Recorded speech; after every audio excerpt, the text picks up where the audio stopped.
bonjour le hashtag festival. Waouh, je me suis totalement chié dessus. Bonjour le hashtag festival. Comment ça va? Ouais, super. Bonjour. Alors, prenez les micros, sinon on va pas vous entendre. Comment ça va? On est donc du coup avec la suite de Trop et le Tropeur.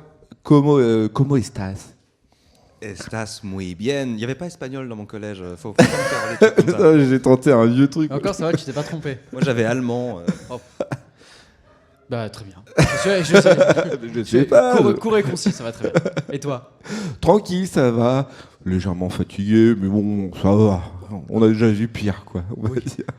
Alors, est-ce que vous pouvez un peu vous présenter, dire ce que vous faites et présenter un peu votre chaîne? Enfin, vos chaînes, du coup. Ouais, vas-y, j'y vais. Alors, donc, je m'appelle Bastien, je suis le tropeur sur Internet, je fais des vidéos sur la narration, j'explique comment on raconte des histoires à travers souvent des œuvres de la pop culture, cinéma, séries télé, manga, jeux vidéo, et je fais aussi des vidéos drôles sur TikTok, mais je ne suis pas là pour ça aujourd'hui. Et donc moi, Roman, la chaîne La Suite de Trop, qui parle de suite de films, d'où le titre de la chaîne, et on revient, on essaie d'analyser, d'essayer de comprendre pourquoi telle suite est souvent moins bonne, parfois meilleure que l'original, voilà, dans des formats avec amour et humour pour le cinéma. Et qu'est-ce qui vous a poussé tous les deux à lancer la chaîne? C'est pas évident hein, quand même de faire le premier pas en disant ouais j'aime bien le cinéma mais vas-y je le tente, j'ai envie d'en parler avec les autres quoi. Comment ça s'est passé? Alors, de mon côté, je pense que ça vient. Le cinéma a toujours fait partie de ma vie, mais je pense que c'est surtout une frustration de se dire à la fin de mes études, j'ai pas pu. À la fin de mon bac, j'ai pas pu faire cinéma, école de cinéma, pour des raisons familiales qui m'ont poussé en disant cinéma, t'es sûr, tu préfères pas un vrai métier? Je vois bien le truc. Ouais. Voilà. Et bon bah si. Et finalement du coup la frustration. Et généré d'année en année. Et un jour, j'ai dit non, mais là, il me manque quelque chose et il faut que je partage cet amour-là qui me fait vivre. Passer le fait de se dire, OK, je mets mon visage sur Internet avec tout ce que ça peut engendrer.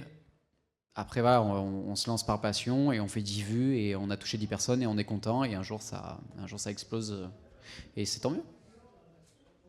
Moi, je suis tombé sur un site web qui s'appelle TV Tropes. C'est un wiki qui recense en fait les tropes, donc des schémas narratifs, c'est ce dont je parle, c'est pour ça que je m'appelle le tropeur. Et en fait, pendant un instant, genre dans une année dans ma vie, j'étais obsédé par ce site. Genre j'y allais tout le temps dès que je regardais un film, une série, après j'allais lire la page associée à cette œuvre. Et je me suis dit, mais en fait, ça m'énerve d'avoir ça et de le partager avec personne. Donc il faut que je fasse des vidéos. Donc j'ai commencé comme ça à faire des vidéos où je parlais de ces tropes, donc le terme qui est pas toujours très répandu, mais qui commence à se répandre un peu plus dans la francophonie. Pas grâce à moi, mais du coup, c'était vraiment ça, un besoin de pouvoir partager quelque chose que je pouvais partager avec personne. Et tu as l'impression de voir aussi que le schéma narratif, il évolue parce que le héros mille visages, ça devrait être le trope par excellence, non? Le héros mille visages, après, c'est une interprétation de la mythologie et de l'histoire, mais en fait, le truc qui évolue, c'est notre regard sur les œuvres. Et en fait, c'est cyclique. Hein. On va avoir par moment envie d'histoires très archétypales, vraiment avec les personnages, les grands héros, les grands méchants. Et puis, au bout de 10 ans, on aura ras les fesses. Et on va partir sur des histoires un petit peu plus psychologiques, un peu plus modernes, un peu plus contemporaines. Et ça tourne tout le temps. Actuellement, ça fait un bail qu'on est dans du gros archétype, gros super-héros, gros méchants. Oui, là, on en bouffe depuis 20 ans.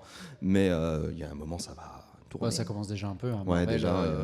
Marvel, y a une si fatigue. Marvel se casse la gueule, c'est qu'il y a une lassitude qu'ils ont eux-mêmes finalement contribué. Hein, mais oui, je suis assez d'accord. C'est cyclique comme la mode, comme la musique, comme beaucoup de choses finalement.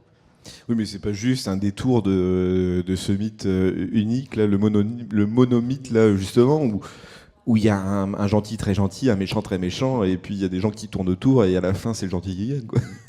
Mais en fait, ce truc-là du monomythe, moi, ce que j'adore, c'est qu'en fait, à une époque, alors on est 20e siècle, t'as des critiques de narration, d'écriture littéraire et aussi cinéma qui se disent combien on peut faire de types d'histoires différentes. Et donc ils font des catégories. Il y a un premier qui débarque, qui dit il y en a 128. Il y a un deuxième qui dit non, il y en a 37. Un autre qui arrive, non, il y en a 12. 7. Et finalement Joseph Campbell qui arrive, non, il n'y en a qu'un. C'est le monomythe. Et tout le monde va me citer ensuite. Et justement, le travail dans le cinéma, et surtout en termes de scénario, j'ai l'impression qu'il y a quand même de moins en moins d'œuvres originales spécifiques au cinéma, c'est essentiellement soit de l'adaptation, soit, je sais pas moi, une reprise d'un dessin animé pour le cinéma ou des trucs comme ça. Est-ce que vous voyez un peu une évolution dans le cinéma en plus, sans prendre en compte le MCU et tout ça, parce que eux, ils sont vraiment à part. C'est la poule aux œufs d'or qui marche toujours très bien, mais c'est pas. Je rejoins un peu Scorsese là-dessus. C'est pas du vrai cinéma pour moi. Je suis désolé, mais est-ce que vous voyez un peu une évolution du schéma narratif ou même de l'évolution des personnages en tant que tels dans leur psychologie et tout, qui vous semble être un truc un peu intéressant, quoi? Bah, moi, aujourd'hui, je trouve qu'on a déjà, c'est une certitude, de plus en plus de suites, de remakes, de reboots. Des fois, même des sagas qui viennent à peine de se terminer. On en parlait hier soir. Bah oui, c'est ça. Des sagas qui viennent à peine de se terminer et qui se disent bon, on a un peu chié le truc, voilà, Jurassic World notamment, mais ça rapporte tellement de trucs qu'on va quand même faire un reboot dessus.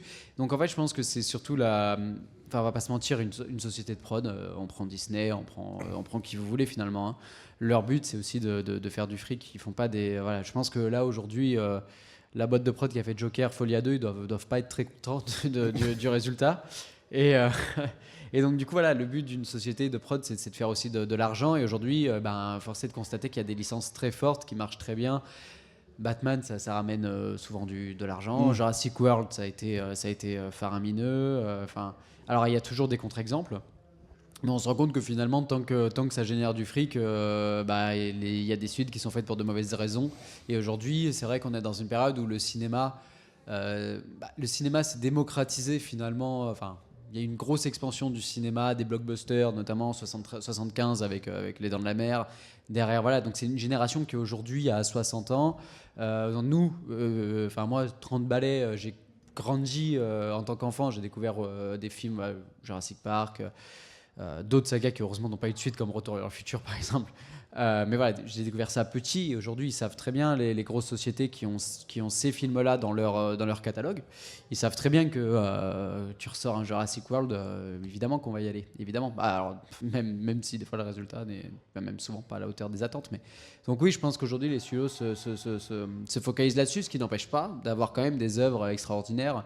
Le Robot Sauvage récemment, Oui. voilà, donc heureusement il y a aussi des one-shots qui sont exceptionnels, quoi.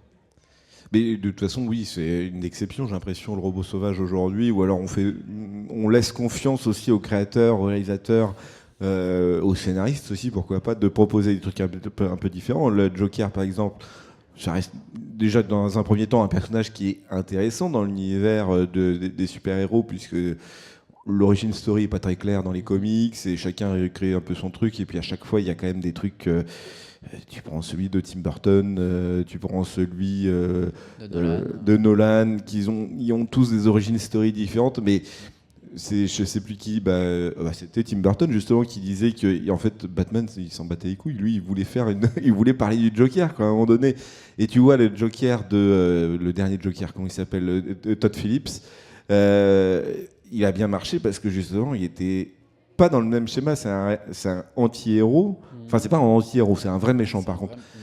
Mais enfin, à l'origine, c'est un méchant, mais là, il a l'air d'être plutôt un anti-héros dans le dernier de Todd Phillips.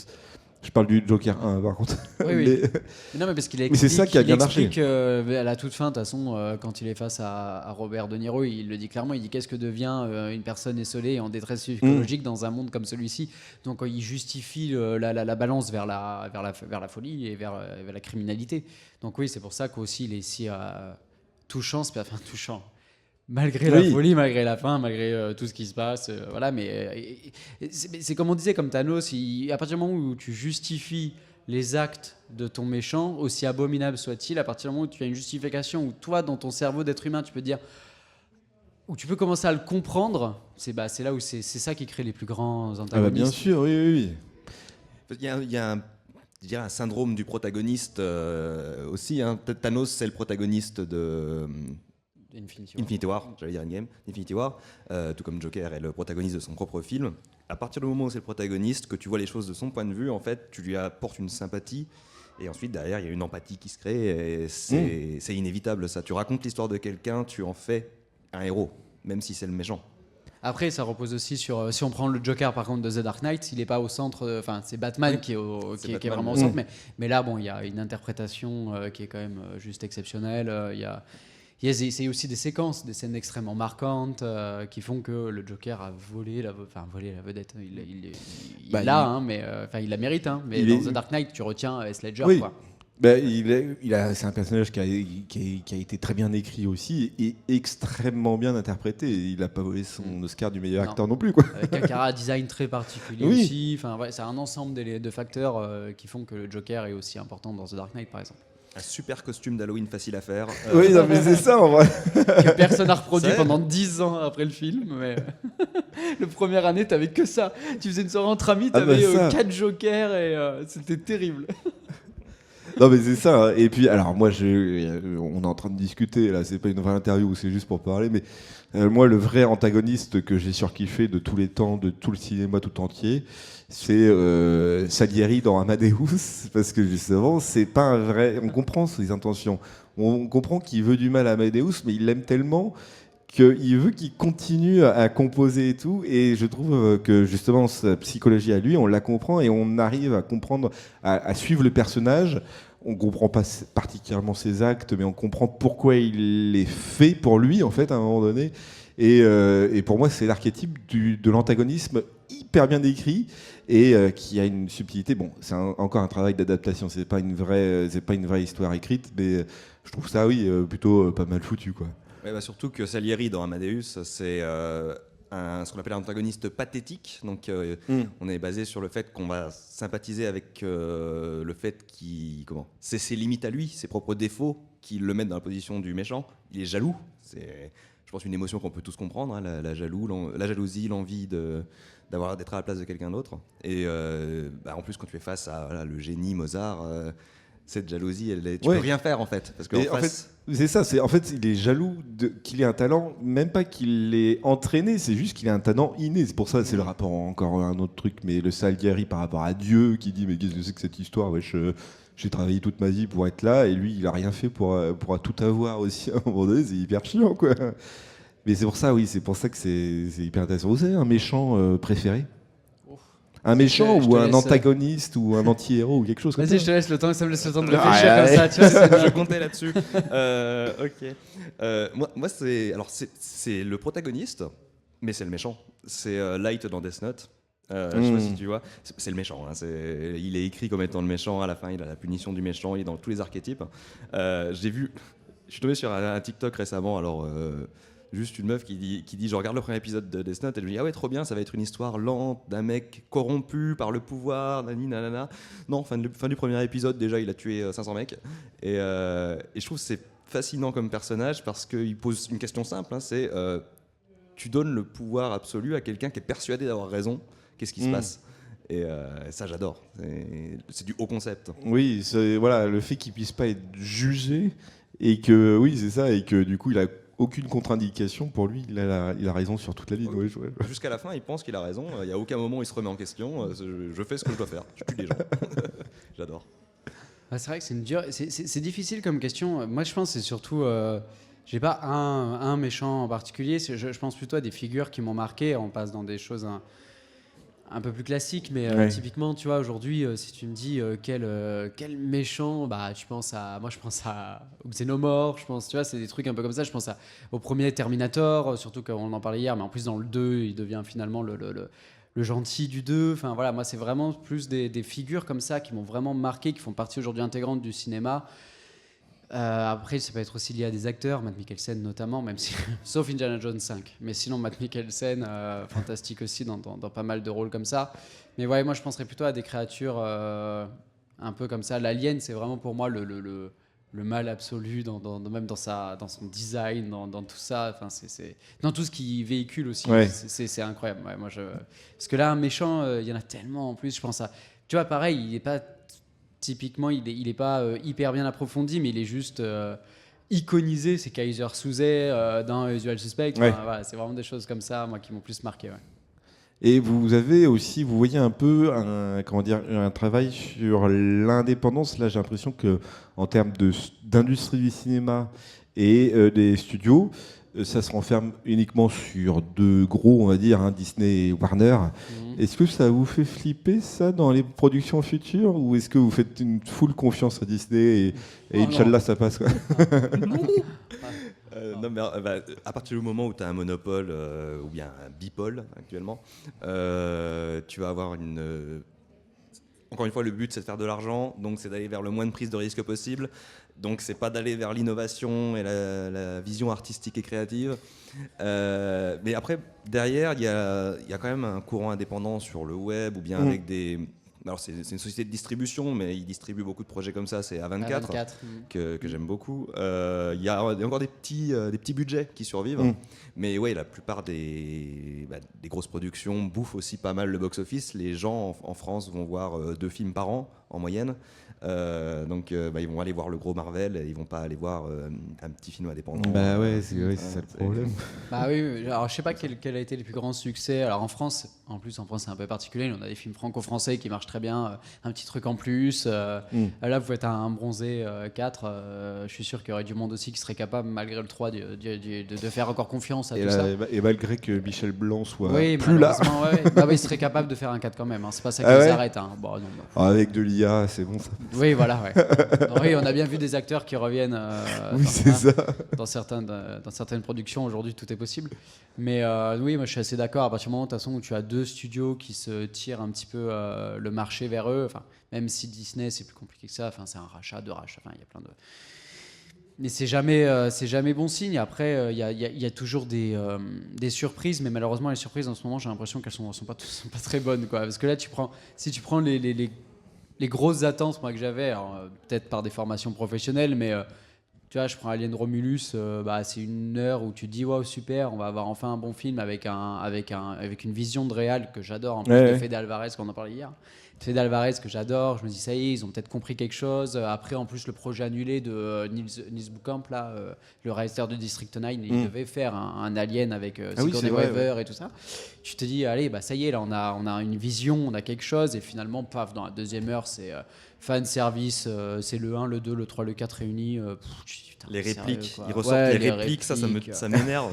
Mais non, mais ça n'a aucun sens qu'ils ressortent des répliques qui n'ont pas eu lieu dans l'histoire oui. d'un personnage qu'ils connaissent pas. Mais oui. Et ça n'a pas de sens dans la scène, c'est juste il faut la sortir pour que les gens fassent. Ben oui, c'est Je ça. l'ai.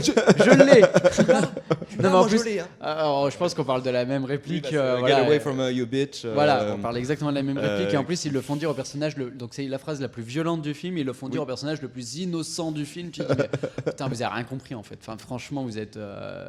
Non, mais vraiment, ça fait écho à tout ce qu'on. Parce que pour ceux qui le savent pas, hier, on s'en a déjà beaucoup parlé finalement, parce qu'on a eu la chance de manger ensemble. Mais tu vois, je me dis, putain. T'as des millions sur la table. Mais vraiment, c'est des productions avec des millions sur la table. Et il y a un ou plusieurs scénaristes qui, un matin, s'est dit waouh, il arrive tu sais, pour le café du matin, il dit hey, j'ai une super idée, les gars. Là, au robot, là, on va lui dire il va faire la même réplique que Sigourney Weaver dans le 2. Et les mecs, ils ont dit banco, quoi. Non, mais je trouve ça hallucinant. Surtout quand tu sais comment sont faits ces films, c'est-à-dire qu'ils sont tournés, ils sont montés, ensuite on les montre à un panel et on leur demande leur avis. Et genre, je me demande qui ils ont eu dans la pièce qui s'est dit, genre, c'est vachement bien qu'ils aient refait la réplique du 2. Moi, je suis fan. J'ai adoré. Gardez-la. Mais il faut changer de panel.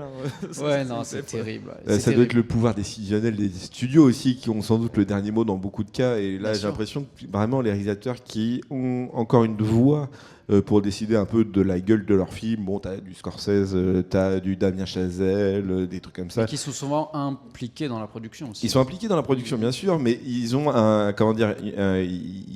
ils peuvent avoir le dernier mot sur la production de leur film à eux, puisque ils ont ce caractère d'intouchable, on va dire, quoi. Tu vois. Bon, il y a aussi Coppola qui a un caractère intouchable et qui a fait de la merde sur son dernier film. Mais justement, là, il aurait peut-être dû être mieux géré par les studios. Mais on en a parlé aussi un peu hier. Je ne l'ai pas encore vu. Mais, non, mais au moins, ça donne des projets. Après, on aime ou on n'aime pas, mais au moins, tu as une vision, tu as quelque chose d'inattendu. Tu vois, enfin, je veux dire, c'est ce qu'on disait. Là, on parle d'Alien Romulus, on lui tombe dessus au pauvre Fede Alvarez, alors qu'en plus, sa réal est très correcte. Deuxième partie, moins, mais le premier acte, sublime, même des plans même sublimes.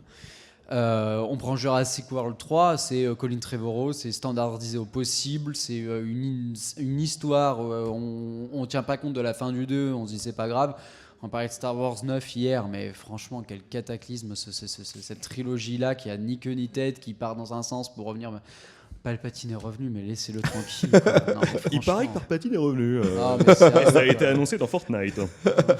C'est vrai? Tu savais pas? Non. Alors, Ah bon le Parce que moi j'ai message. vu la bande-annonce et on entend le rire dans la Oui, bande-annonce. ah bah oui. Bah, alors en fait, quand tu as le texte donc, de début de Star Wars, Oui. dans le 9, ça fait les morts parlent. C'est le premier truc. Ah oui, Les c'est morts ça. parlent, un message de Palpatine résonne dans la galaxie. Ce message, il a été diffusé dans Fortnite une semaine avant le trailer, Quoi pendant un événement après un concert.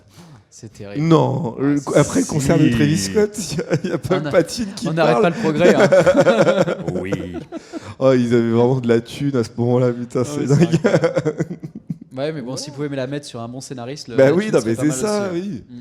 Bah, il faut voir ce que ça va devenir. Je pense que George Lucas a fait de la grosse merde en vendant la licence parce que je crois que Disney a été rentable dès le premier film hein, sur le rachat de Lucasfilm.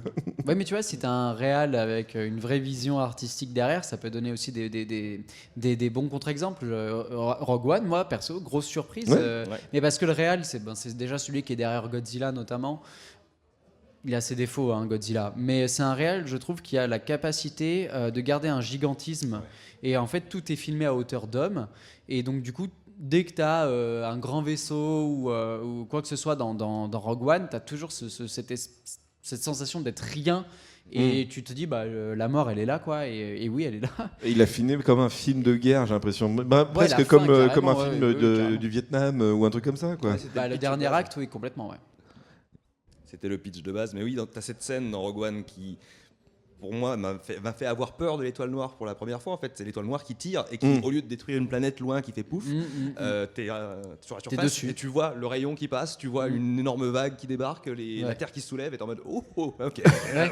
Mais tu vois, c'est rigolo parce qu'à titre d'exemple, même dans Star Wars 7, où là, c'est pas une, c'est trois, le tir, il se. Ok, d'accord. Et là, c'est des millions, des milliards de vies, mais ça te touche pas parce que t'as à aucun moment été impliqué dans, Bah oui. dans la vie de ces gens-là. Et après, ça, c'est souvent le problème d'ailleurs dans pas mal de films où tu t'attaches plus à la vie du héros que tu suis qu'au Bah oui, aux qu'aux milliers de millions personnes qui de meurent civils derrière. Voilà. qui ont rien foutu. Quoi.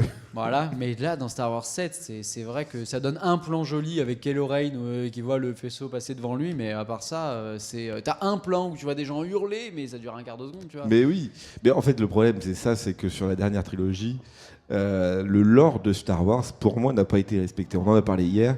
Pour moi, c'est scandaleux que un régime néo-nazi pop en République comme ça, sans que ça pose de problème à personne, alors qu'il y a eu le même problème il y a 50 ans avant. Quoi. Et qu'ils arrivent à avoir la technologie, ils arrivent à avoir une existence sans trop de problèmes pour la République à un moment donné, et que la République se dise on va peut-être investiguer sur ce petit parti politique quand même qui fout un peu la merde. Tout ça, ça nique le lore. Et puis après, derrière, bon, il y a l'histoire de Rey qui a un pouvoir inné, sans doute un taux de midi-chlorien de folie, hein, mais ça ne fait pas tout. Puis cette armée de vaisseaux que finalement Mais on oui, refait popper dans le neuf en mode en fait je les ai pas utilisés, Non, mais je les ressors maintenant parce Attends, que je les ils- avais là. enfin. Ils ont tous un équipage, ces vaisseaux. Ils ont tous un équipage. L'équipage était sous la terre avec eux. Non, mais c'est incroyable. Non, mais c'est Ils sortent incroyable. d'où? C'est incroyable quand même. Mais il n'y a pas que ça, il y a aussi le fait, c'était Marc Hamill qui en parlait quand il a pu enfin un peu parler après le marketing, quand il disait en fait moi je suis dégoûté parce que on n'a pas pu se voir avec Harrison Ford et, Ah ouais ils ne sont pas vus. Ah, mais Ils n'ont pas putain, été mais oui, ensemble c'est sur vrai. les. Il n'y a aucun moment où les trois étaient ensemble sur le plateau. Ils Mais ont même dans pas le fait. film, on Non, les voit pas ensemble. Ils sont non. jamais ensemble Ah dans ouais, la trilogie. putain. Parce que Han Solo, spoiler, meurt Ouais. dans le 7. Mm. Mais donc, revient du coup, dans Ah oui, c'est vrai. il revient en fantôme dans le. Voilà, super. Et spoiler encore. Mais du coup, on n'a pas fait la réunion des trois héros avec qui la saga a commencé, quoi. Oui, c'est vrai. Oui. Et- Après ça, quand tu vois ce qu'ils ont fait avec justement Jurassic World 3, où là par contre ils Ouais. les réunissent, tu dis bon, on a peut-être pas loupé grand chose. Quand tu sais que c'est le réalisateur de Jurassic World 3 qui à la base devait faire C'est Star qui Wars était 9, le donc neuf, Colin ouais. Trevorrow, tu te dis ouais, bon, finalement des fois tous les réunir ça marche pas non plus quoi. Non, c'est sûr, mais bon, tu vois, il y a cette idée aussi, tu fais revenir après. Il y avait 40 ans, presque 37 ans depuis le dernier Star Wars qui était sorti, et on te sort juste Luke viteuf à la fin du premier film. Puis malheureusement, Carrie, Oui, Carrie Fisher, ouais. Carrie Fisher est décédée durant la production du 9, donc c'est dommage, c'est un coche un peu loupé, quoi. C'est le grand retour de Star Wars. Mais oui. Et, Mais parce que ça n'a pas été pensé, on a l'impression que ça a été pensé en stand-alone, il n'y a pas une Ouais, seule bah oui. cohérence entre les Bah trois. ouais, ouais, C'est ça. Et c'est ce que dit, comment elle s'appelle, Mademoiselle Hop là dans le chat, qui dit que en fait, il manquait un showrunner, que chaque film était le bébé de chaque réalisateur, que le 9, du coup, ça devait être un autre réal, mais finalement, J.J. Abrams, il a dit cassez-vous, c'est moi que je décide. Et finalement, il a fait du caca, mais il a essayé de regrouper les bouts, quoi. Il a fait la pire erreur en écriture collective. Quand tu écris à plusieurs, jamais tu ne dis non, ce que tu as dit, c'est faux. Oui. Jamais. Il s'est passé un truc, c'est là. Donc tu reviens pas en arrière. Tu peux pas dire d'un coup, en fait, non, Palpatine est vivant. Mais encore, il fait ça par rapport à la trilogie de base, mais aussi par rapport au 8 qu'il arrête pas le 8 avait tenté plein de choses, alors à tort ou à raison, on aime ou on n'aime pas. Hein. Ouais, mais il fallait les explorer. Mais il fallait, il est là. Quoi. Tu vois, je veux dire, on peut pas faire 7, 9, quoi. Il y a le 8, oui. T'es obligé d'y aller. Il y a même des persos dans le 9 qui servent plus à rien. L'histoire d'amour entre. Voilà. Finn, c'est typiquement le personnage de Rose qui a été. Qui a eu des problèmes à cause de l'actrice qui a été harcelée, donc elle n'a pas été mise en avant pour la protéger. Mais Finn, c'était censé être le héros de la trilogie à la base, comme il est présenté dans le. Oui. C'est le lâche qui va apprendre petit à petit. C'est le Han Solo qui va se rebeller aussi contre les forces supérieures à lui. Stormtroopers. Puis à la fin, il lui file une amoureuse sortie de nulle part. Va faire un truc. Tout ça parce que Disney avait peur que les gens pensent que Finn et Poe étaient en couple. Ah bon ? Parce que les acteurs avaient dit ça en interview. Ah bon ? D'accord. Ouais, donc ça avait lancé des trucs. Donc ils ont dit non, on va leur donner à les deux vont avoir une meuf qui apparaît dans l'épisode 9 pour bien dire genre non, ils aiment les filles. Hein. Oui, ok, parce que c'est ça les priorités. Bon, les bromances, quoi. Mais bon, ça c'est la politique de Disney. À un moment donné, ils doivent gérer leur image d'une manière qu'ils ont décidé, quoi. Mais tu vois, c'est fou parce que on est là, on parle de cinéma, mais tu te rends compte que finalement les gros studios, tu vois, tu nous posais la question. Est-ce une bonne chose bah, tu vois que finalement depuis le début on fait que parler de ces grosses sagas, donc ça prouve que ça pose problème parce que finalement même nous entre cinéphiles, comment ne pas parler de ça. Et encore, je te dis, moi j'ai 30 ans, moi je me mets des fois à la place des gens dont c'est l'enfance et je me dis mais aujourd'hui mais qu'est-ce que ça doit être dur de vivre avec ces héros-là que tu as idolâtrés toute ton enfance, que tu as grandi avec eux, que tu attendais 3 ans avant d'aller voir la suite. Tout ça pour finir le pauvre Indiana Jones qui a découvert l'Arche d'Alliance, qui a découvert le Graal, qui se fait virer comme un prof lambda avec une horloge qui part à la retraite là. Mais quelle terrible déconstruction. J'ai rien contre le fait que tu déconstruises tes héros, mais juste trouve un bon curseur, quoi. On parle quand même du mec qui a trouvé le Graal, quoi. Enfin, mais oui, merci, au revoir. Non, c'est oui. Tout doit avoir une raison et tout, mais parfois c'est très très mal amené, quoi. Ouais, mais après aussi, le problème de Disney, c'est qu'ils désamorcent. Ils désamorcent tout parce qu'ils veulent pas être. Si jamais ils font quelque chose de sérieux, ils ont peur qu'on se moque d'eux en disant oh là là, vous prenez trop au sérieux. Et c'est vraiment le truc de. Tu vois, le Luke qui balance son sabre laser comme ça, en mode oh regarde, c'est une blague trop drôle, on s'en fout, c'est pas important. Non, c'est important, genre pas important. C'est le sabre de son père, il y a un truc, tu vois. Mais non, il faut faire des vannes. Il faut dire non, regardez, nous on est au courant que c'est ridicule. On sait. Tu sais, c'est l'humour Marvel. Mais c'est ça, ouais. Mais du coup, ça a été hyper mal amené. Enfin, là, tu reprends l'exemple de Luke qui jette son sabre. C'est la première image du film. Oui, au moins, il annonce la couleur, parce que le 8, c'est un doigt d'honneur tout le long, hein, finalement. Ouais. Donc, tu as une quête au fin fond d'une planète avec le casino pour aller chercher cet acteur, Benicio del. C'est Benicio del... oui, c'est ça. Ouais. Tu vas pour le chercher, et puis finalement, non, t'as un nouveau personnage qui est censé être badass, c'est Phasma, je sais plus comment elle s'appelle, qui finalement tombe dans le vide. Phasma, merci, qui finalement tombe dans le vide. En fait, le 8 te désamorce plein de choses, c'est un doigt d'honneur tout le long. Tu t'attends à ce qu'il fasse mourir Leia pour des raisons malheureusement réelles. Et tac, non, on te sort la scène de Superman comme ça. Voilà, bon. Par contre, le pauvre capitaine du vaisseau que tu suis depuis le début, lui, en un shot, c'est fini, c'est ciao. Comment il s'appelle déjà ? Amiral Akbar. Akbar, oui, c'est ciao, en un plan. Allez hop, suivant. Non mais bon, c'est vrai que là on parle de la licence Star Wars parce que c'est une licence qui est importante dans le cinéma et dans la pop culture aussi à un moment donné. Mais c'est vrai que par exemple, moi le 9, je m'imaginais toute la philosophie derrière, la force, les trucs comme ça, où des personnages importants peuvent survivre grâce à la force et qu'ils existent comme ça. Moi je m'attendais par exemple à soit Anakin, soit Dark Vador qui influe, comment il s'appelle, Kylo Ren, qui l'influe, soit dans le bien, soit dans le mal, mais du coup, comme il a une adoration pour Dark Vador, voilà, qu'il l'amène sur des bons ou des mauvais choix, mais au moins qu'il ait une ligne directrice. Non, mais- On fait survivre Palpatine qui est le méchant, mais en fait qui a jamais été réellement le vrai gros méchant ou la vraie menace de Star Wars, qui est juste là parce qu'il avait le pouvoir et qu'il a une sale gueule, quoi. Mais ça ne se comprend pas. Mais la fin de ce film, tu peux tout résumer à la fin. Hein, c'est simplement, ouais. si jamais tu me tues, je prends ton corps et je deviens toi. Elle le tue. Et voilà. Et il prend pas son corps, il devient pas elle. Mais du coup, en fait, Mais là- il y a pas de conflit. Non, puis en plus c'est terrible parce que pour moi la pire erreur d'une suite c'est quand elle vient affaiblir l'épisode avant. Là, comment tu veux maintenant regarder le 6, la fin du 6, avec la fameuse scène entre Dark Vador et Palpatine, comment est-ce que tu peux aujourd'hui la regarder avec le même œil que ceux qui l'ont découvert au cinéma, tu vois, quand il est sorti. Ah bah oui. Aujourd'hui, tu te dis, bon, bah non, parce qu'il revient, donc plus rien à péter, tu vois. Et quand à la fin, nous, on a quoi? On a Rey qui est là, c'est quoi votre nom? Tu te dis, oh, putain, non, elle y va. Non, Star ça- Wars. Tu dis, mais elle va y aller. Et en plus, t'as un long moment comme ça, où t'as un long silence, et elle est là, et tu dis, vas-y, allez, donne-le, balance le générique, s'il te plaît, j'en peux plus, quoi. C'est devenu un mème, ce truc. Ouais, hein. non, Ah, non, je- c'est j'adore, scandaleux. c'est- Mais Mais et on- encore là, on parle que des films, mais Disney, pour moi, est en train de faire encore plus de mal que ça. C'est qu'en plus, maintenant, faut avoir vu la série, faut avoir vu Ah le oui, truc. ça oui. Oh là là, Kenobi, ouais, si c'est jamais ce on veut qu'on- parler Ah, ouais, non. d'une déception. Et encore, Star Wars, C'est il y pas a la des. pire. Il y a Andor, il y a Mandalorian qui sont quand même Ouais. dans le haut du panier, mais ouais, Obi-Wan, c'était. Bah, Obi-Wan, c'est un ensemble d'épisodes filler, mais le petit combat entre Obi-Wan et Dark Vador à la fin il est quand même plutôt cool. On voit rien. Mais en fait, on voit rien, mais je comprends. En fait, ça se comprend aussi cet amour. On le voyait un peu dans le 3, hein, mais l'amour qu'ils avaient entre les deux, entre Anakin et Obi-Wan, où ils s'aiment et tout. Enfin, ils s'aiment comme des frères, quoi, en gros. Et Anakin qui est totalement aveuglé par le côté obscur, mais qu'il a des petits actes de rédemption, en disant je suis triste un peu quand même et tout. Je trouvais que c'était intéressant, ça m'avait fait quelque chose quand même cette séquence. Ouais, mais Après quand tu vois les le 4 3, autres épisodes d'avant, je m'en battais les couilles, mais vraiment cet épisode-là, ce combat-là m'avait fait quelque chose. Ouais, parce que moi je me dis, est-ce que t'en avais vraiment besoin? Tu vois le 3, cette scène de combat extraordinaire entre Obi-Wan justement. Enfin, la scène est juste dingue entre Anakin et tout, avec à la fin le saute pas, le fait pas. Tu sens que Obi-Wan n'a pas envie. Finalement, il lui coupe un peu tous les membres. Et il est là, il dit tu étais l'élu, c'était toi. Je te considérais. Enfin bref, tout est dit quoi.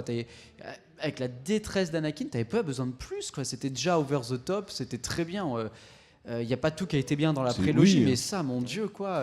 mais T'avais t'en- pas besoin d'autre chose, quoi. T'en viens au problème que Disney n'a rien à raconter avec Star Wars. Mais alors que t'as un lore de ouf, quoi. T'as tout l'univers raconté. Il y a Andor qui est peut-être la seule série qui a un truc à seule. dire. Oui, ouais.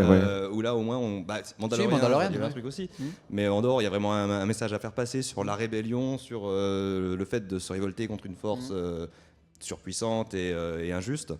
Mais sinon, Obi-Wan Kenobi, ça raconte quoi? Ça raconte Obi-Wan, il est sur Tatooine, il est triste. Puis Oui. après, à la fin, il est sur Tatooine, il est moins triste. Voilà, si ça vaut le coup juste pour la course-poursuite de Leia quand elle est jeune, qu'elle Oh, s'est fait purée, poursuivre. cette Premier scène. épisode, premier ou Épisode deuxième. 1, oui. Ah oui, ça, je me c'est souviens. juste pour ça, c'est une Ou masterclass. la petite avec ses jambes de millions de 50 dollars de cm budget. qui arrive à tracer tout le monde. En termes de réalisation, c'est terrible. Allez, on va faire un petit jeu parce que j'espère qu'il y a quelqu'un en régie. Un petit jeu. Alors c'est vrai que là on a parlé beaucoup de Star Wars, de licences, de trucs comme ça. J'aimerais aussi un peu parler de la technique et de la technologie dans le cinéma et vous montrer un ensemble d'images qui se trouvent dans le cinéma. Ah, tu vois bien là-dessus Là, je vois ton beau visage. Ah, Donc c'est c'est moi. bon, Oui, donc c'est que oui, je te non, mais vois. dans le sens. Du coup, je vais vous montrer des images et vous allez me dire en quelle année. Alors, si vous arrivez à trouver le film, ça serait super, mais me dire aussi en quelle année l'image a été issue, quoi. L'année Pixel. Il y a des pixels parce que. Posez pas de questions. Est-ce que c'est du numérique, tu vois? Est-ce que c'est un indice? Alors, le pixel, non, mais le visage du gosse, oui. Ah putain, si, c'est pas American Sniper? Non, normalement, le visage de la meuf, de la maman, C'est t'es censé la reconnaître. Twilight 4. C'est Twilight. Twilight partie 1, fin 4. Ouais, Le bébé pardon. numérique. C'est le bébé numérique. Breaking Bad, ouais, En- exactement. T'aurais l'année ou pas 2002. Oh, ça doit être pas très loin de. Attends. Laisse-moi 2 secondes. 2016, j'avais 15, 20, 2013. Presque, 2012, ouais. Ah ouais. Pas loin. Il est dégueulasse hein, pour 2012. quoi. Ouais. Non, mais c'est The Scène. Oui, mais tu vois, ça fait partie du charme du truc. Tu dis, t'es déjà dans un film où t'as envie de rire tout le temps, et là, c'est extraordinaire. C'est l'extase. Alors que le 1, moi, c'est un gros plaisir coupable d'ado. Le Roi Scorpion. 97 99, je dirais, moi. 99 2001, bon. Ah, ouais, c'est le 1. merde. ouais. C'est sorti ouais. la même année que la communauté de l'anneau, quoi, en gros. Et avec The Rock hein, qui n'a pas. Qui vieilli a depuis. pas trop changé, ouais. Ah, ouais, c'est terrible. Next Mais image. Modoc, Quantum Mania 2023. 2020, ouais, 23 certainement. 22, C'est 23. 2023, ouais. Ouais, mais ça c'est extraordinaire aussi. C'est le seul point positif du film. Oui. Ah bah. pff. Attends, non, attention. Ah oui, alors là, justement, parce que 80. Georges Lucas, il a fait des dingueries hein, avec. 97, c'est les éditions spéciales. Exactement. Eh oui. Parce Oh qu'avant, là Jar Jar Binks, c'était un monsieur, un vrai monsieur. Et ça, c'est le premier remaster où il a fait une dinguerie. Il en a fait un lézard, je crois. Oh, putain. Celui-ci. Ah oui, ça c'est la première personnage en image de synthèse. C'est ça. Et c'est super vieux. Ah, c'est Alors- super vieux, ça dépend de ce que tu appelles super Bah, vieux. déjà, c'est en couleur. Pour des images de synthèse, genre c'est années 80 ou 70-80, Ouais. c'est déjà. Est-ce que t'as et t'as le c'est- film C'est Sherlock Holmes ou un truc comme ça. Non, c'est un truc un peu. C'est Young Sherlock Holmes, ouais. Un truc Putain, de ce bien, style. bien. Ou les nouvelles aventures. Non, c'est Young Les nouvelles Sherlock. aventures Young Sherlock Holmes, je sais plus, c'est un truc comme ça. C'est en quelle année? Et l'année, ouais, je sais pas, 78. C'est l'année du premier retour vers le futur. Ok, donc 85. Oui, c'est 85. Nous avons celui-là maintenant. Ouais. Non, c'est fini. Super. Non, on en a plein d'autres. Ah, ça c'est si l'homme à la mais en français c'est pas pareil, mais c'est une Stephen King, c'est un Oui, ouais, c'est l'homme à la Lone Mower Man. avec c'est- Pierce Brosnan. oui. Cyber. Ah, je sais plus comment s'appelle ce En truc, mais français, c'est oui, je sais c'est plus, le- ouais. c'est l'homme à la tondeuse, quoi, en C'est gros. l'homme- Ouais, l'homme à la Ouais. tondeuse, ouais, merci. Ouais, mais alors, Dans l'année- quelle année dans les années 90. 90. Ouais. C'est les années 92. 92, c'est Ouais, une ouais. bonne réponse. Ouais, je vous dis- oui, c'est ça, c'est un an avant Jurassic Park, comme disait Oui, c'est Karim ça. Ah bah Harry Potter à Potter. l'école des sorciers 2001. 2001. C'est ça, oui. On a été vraiment sur un gros truc. Ah, Jumanji. Oui. Donc de George Johnson 99 97 95. 15. Ouais, j'étais trop.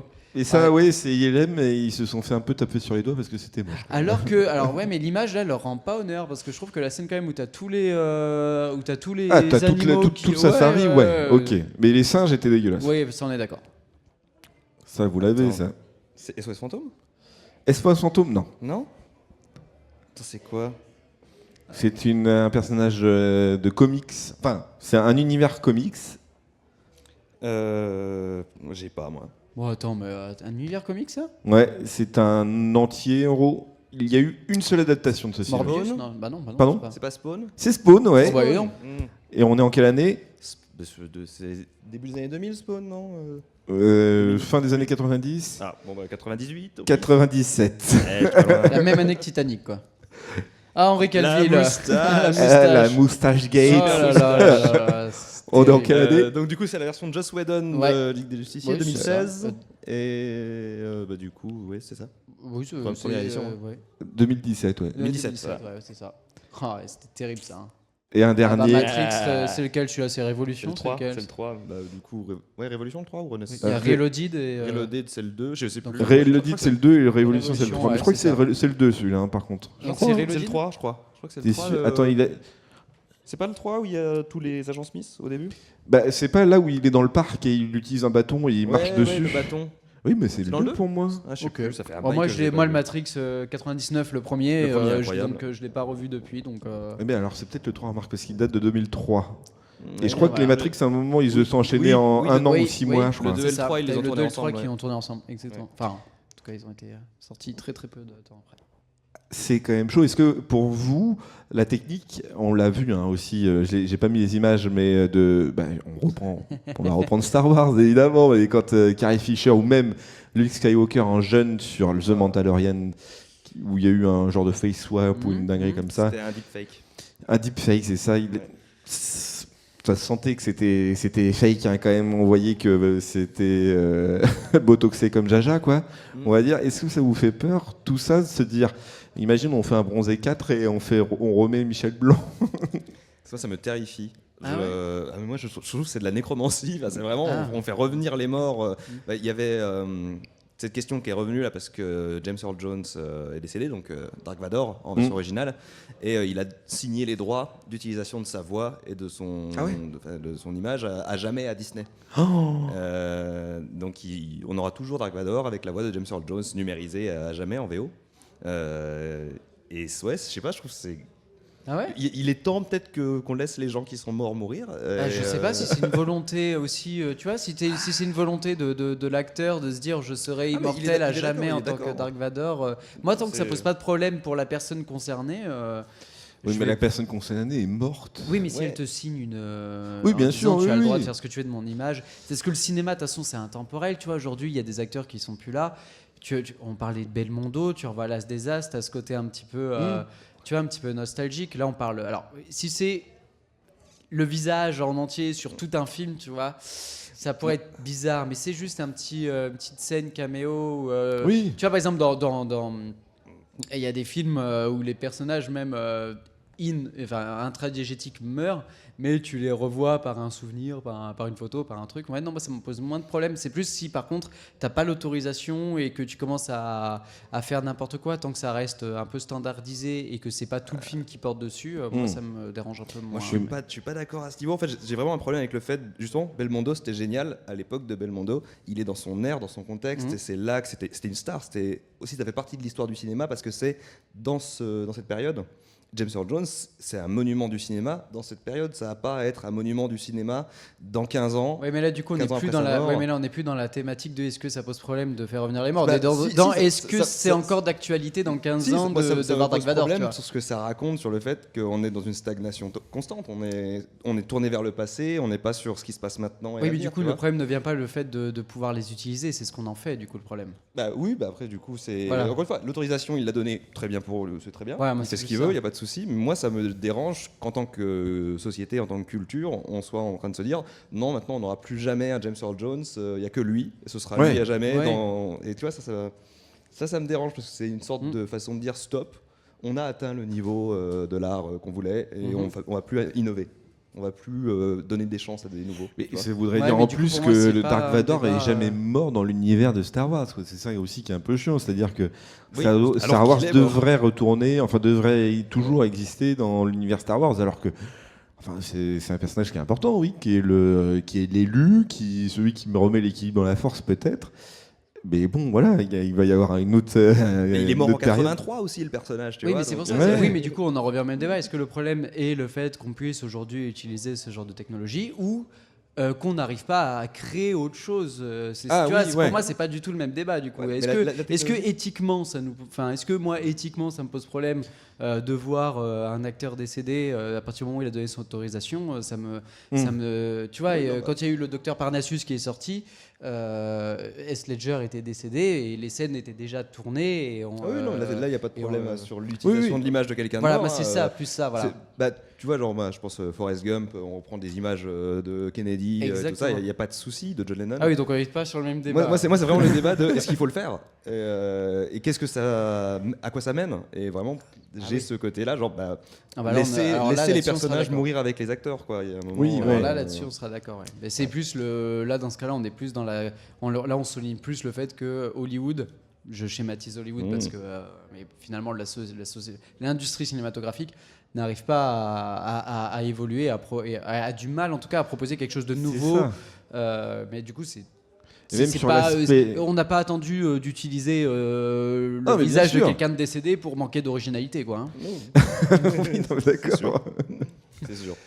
Est-ce que vous voulez faire, parce que je vous ai entendu dire on aimerait trop le faire, est-ce que vous êtes chaud pour faire Philippe, je sais où tu te caches? Oui. Toujours. Est-ce qu'en régie, vous êtes chaud pour placer Philippe? Oh là là. Tu veux faire lequel? Ouais, c'est ça. Celui que tu veux, moi. Non, mais comme on a la possibilité de le faire. Moi, j'aime bien le Philippe. Je fais le moustache. Allez. Fais moustache, je fais Philippe. Je l'ai coupé juste avant, alors ça me va. Alors, il y a toute une introduction au début. Toujours prêt. On l'a fait direct. Ça fait direct, oui. On n'a pas besoin de relancer, nous. C'est incroyable ce film. J'ai envie de le revoir. Celui qui Regardez-le en Philippe, entier. c'est celui en première ligne. Hein. Ouais, bien sûr. J'y vais.